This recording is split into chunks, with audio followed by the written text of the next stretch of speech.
Et c'est l'heure de C'est votre emploi sur BFM Alsace en partenariat avec la radio Top Music. Bonsoir Martin-Antoine. Bonsoir Arthur. On change de job ce soir. Avec notre invité Armelle Kéranprand, bonsoir. Bonsoir, merci de m'accueillir. Vous êtes responsable commercial formation continue à la Chambre des métiers et d'artisanat d'Alsace. Et demain, vous nous donnez rendez-vous donc pour la 4e édition des rendez-vous de la reconversion. C'est à la Chambre des métiers à Schiltigheim. 4e édition, ce qui veut dire que ça a commencé à peu près après le Covid. Ça a été un tournant, justement, le Covid, pour les gens qui se reconvertissent. C'est vrai, quand on y pense, le Covid, c'était il y a 5 ans. On a trouvé beaucoup de personnes en manque de sens qui ont voulu vraiment aller vers les aptitudes personnelles, se réaliser. Et donc, ils ont commencé à chercher d'autres métiers. Et c'était sans doute un début de mode, puisqu'aujourd'hui, on est à la 4e édition des rendez-vous de reconversion. Vous dites mode, le terme est intéressant. Est-ce que la reconversion, c'est pas un truc à la mode et ça va passer de mode? Et je vais au bout de ma question, est-ce que ceux qui ont cherché du sens au moment du Covid, ils l'ont trouvé depuis? Alors certains l'auront trouvé, mais 46% des Français aujourd'hui ont réalisé une reconversion ou ont un projet de reconversion. Donc la mode va-t-elle perdurer? En tout cas, on va bien vers là puisqu'on est à la 4e édition. Qu'est-ce qui fait que justement, quand on se reconvertit, on va plus vers les métiers de l'artisanat? Pourquoi ils sont plus attrayants?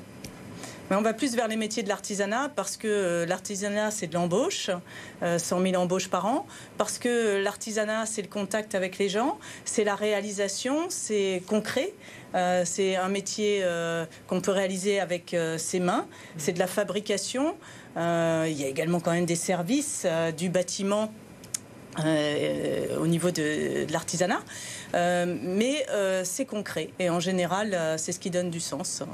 Donc justement, quand on a une reconversion en tête pour aller vers l'artisanat, on a ce projet, mais vous, ce que vous proposez demain avec ces journées de la reconversion, c'est de pouvoir arriver à un plan solide, c'est-à-dire que vous allez faire passer différentes étapes aux personnes qui vont se présenter demain. Mais en fait, je ne sais pas, si je vous interroge et je vous dis demain, voulez-vous reconvertir? Vous me dites oui, je veux me reconvertir. Mais est-ce que vous connaissez les étapes? Est-ce que vous savez l'école qui réalise la formation? En combien de temps vous devez réaliser la formation? Est-ce que vous êtes salarié? Est-ce que vous êtes demandeur d'emploi?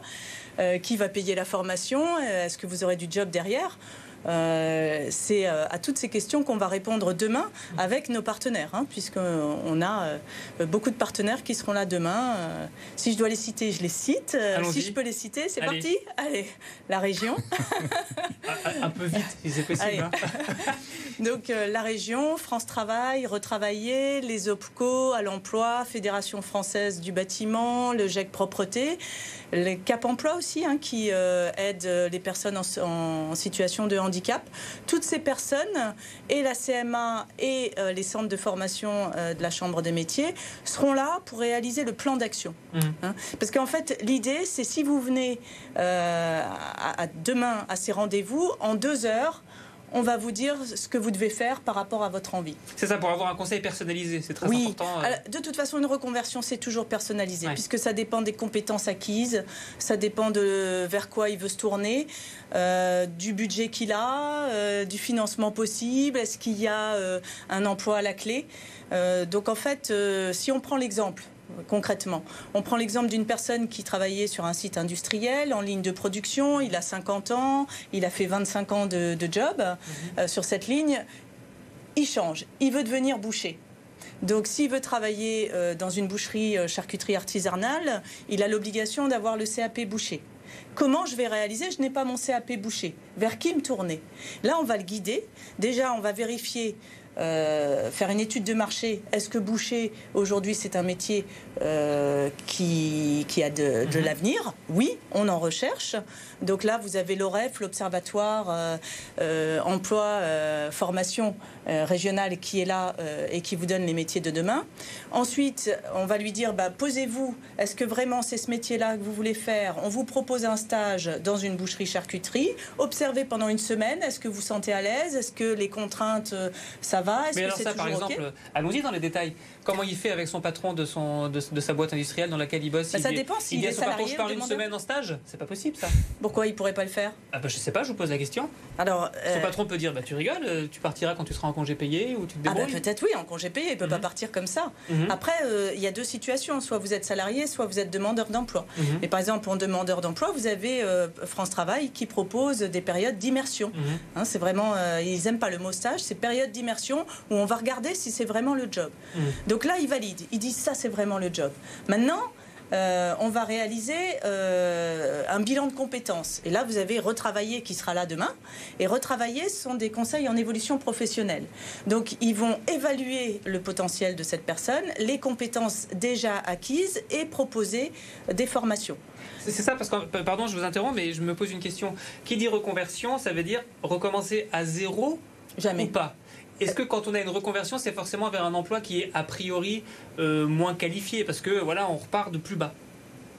Qu'est-ce qu'on appelle moins qualifié? Je sais Parce pas. qu'on démarre dans une nouvelle branche et il faut voilà. Faire Oui, petit à petit, vous faire ses Arthur, preuves. demain vous voulez être boucher. Ouais. Est-ce que vous allez vous dire dans la tête que vous reprenez tout depuis le début?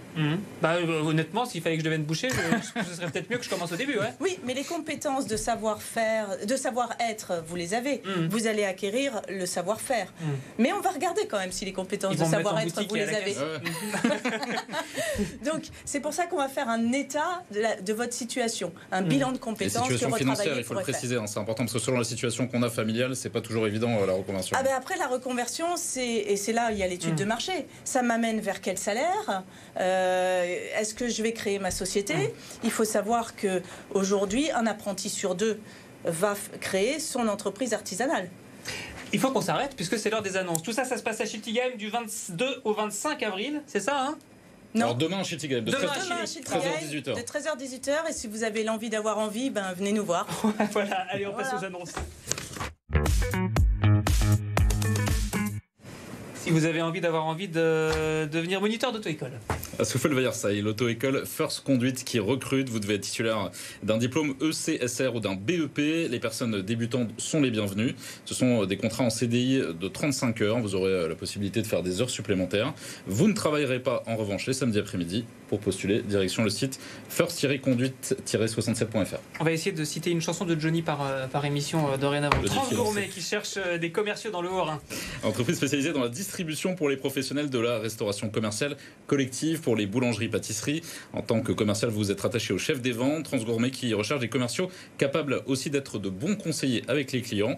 Une partie de votre travail s'effectue sur Internet, activité de e-commerce. Vous devrez avoir un bac+2 spécialisé dans le commerce. Il s'agit de contrats en CDI. Rémunération 2065 € brut sur 13 mois pour postuler. Transgourmet.fr. La société UCR qui cherche des paysagistes à Erstein. Vous serez amené à travailler au domicile de particuliers. Vous devrez effectuer des travaux d'entretien comme le débroussaillage, l'engazonnement, la plantation. Travail créatif. Vous travaillerez avec un assistant paysagiste. Une expérience de paysagiste d'au moins 2 ans est exigée. Ce sont des CDI de 39 heures par semaine. Rémunération qui est aussi de 1800 à 2100 € brut selon le profil. Vous pouvez là aussi envoyer votre CV sur groupeucr.fr. Martin, Antoine, merci beaucoup. Merci On se à toi. retrouve la semaine prochaine pour un nouveau C'est votre emploi. Bonne soirée.